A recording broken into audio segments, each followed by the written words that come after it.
A wild man, completely covered in green, crawled out of the ground, followed immediately by more of his kind. Their target was Hercules' army. The massive horde of wild men surrounded the troops. A broad-shouldered, muscular wild man stepped forward, baring his teeth and claws in a threatening display toward Clarus. Clarus assumed a battle stance, and with a single heavy punch, sent him flying. This boosted the morale of the Thracian soldiers, who quickly formed a square formation to prepare for the enemy's attack. Clarus charged to the front, knocking down several wild men with a few well-placed strikes. The two sides soon clashed, and the battlefield descended into chaos. However, the numerical disparity was too great. Just as it seemed the formation would be broken, Clarus deployed his war chariot, the fiery steed. With its bladed wings extended, the chariot plowed through the ranks, leaving a trail of fallen wild men in its wake. Eventually, the wild tribes were driven into a panicked retreat. Amid the smoky mountaintop, a mysterious figure could still be faintly seen. Though victorious, Clarus' forces had suffered more than half their strength, and the king ordered a brief respite. That night, Clarus ventured alone into a dark forest strewn with corpses. He even glimpsed what seemed like hell itself, three-headed wolves devouring the bodies of his family. Furious, he grabbed a spear from the ground and charged forward.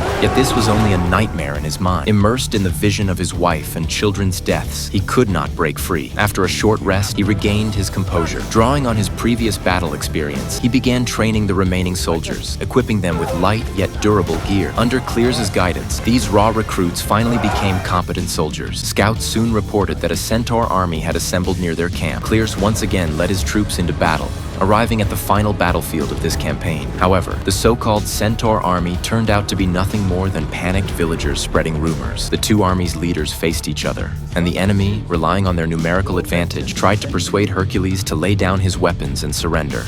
Do I look afraid? After being refused, both sides launched their attack. Facing the enemy's massive cavalry, the Thracian army formed an unbreakable defensive formation. Thanks to Hercules' expert training, they held firm, and not even the cavalry could break through. They unleashed a storm of arrows, killing a large portion of the enemy soldiers. With the assistance of Hercules' brothers, the opposing army quickly fell into disarray. Seeing his troops on the verge of defeat, the enemy leader charged alone at Hercules, hoping to take him down. But Clarus, relying solely on his own strength, lifted the warhorse and threw the leader onto an open patch of ground. Hercules led his army back in triumph. The enemy then demanded to know why Clarus had helped a tyrant with no one else assisting. This question left Clarus momentarily speechless, clearly indicating that something about this situation was amiss.